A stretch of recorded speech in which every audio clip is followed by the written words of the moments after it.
మామూలు అమ్మా నాన్నలు కాదు. ఒకవైపు పేదరికం, ఒకవైపు పెద్దరికం పంచుపుట్టినటువంటి అమ్మా నాన్నలు.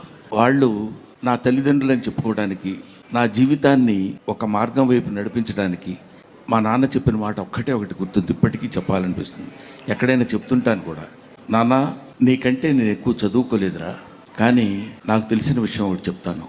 ఏంటంటే, ఒక మనిషి 18 రోజులు ఆహారం లేకపోతే చచ్చిపోతాడు నాన్న, కానీ 17 రోజుల వరకు don't stretch your hand to anybody. On 18th day నువ్వు ఎవరినైనా అడిగి తెచ్చుకోవచ్చు, అప్పటి వరకు అడగొద్దు, లేకపోతే ఈ 17 రోజులు చచ్చిపోతున్నట్టే ఉంటుంది నాన్న అని చెప్పాడు. స్టిల్ ఇవాళ వరకు ఎవరు నా జీవితంలో లెక్చరర్గా చేసిన దగ్గర నుంచి ఇప్పటి వరకు నేను అప్పు చేసి కానీ, అప్పు ఎప్పుడు తీరుస్తారని ఎవరిని అడగటం కానీ నాకు తెలియదు. అది మా నాన్న అమ్మ నాకు నేర్పినటువంటి ఒక అద్భుతమైన పాఠాలు. ఎన్నో పాఠాల్లో ఇదొక పాఠం. Thank you.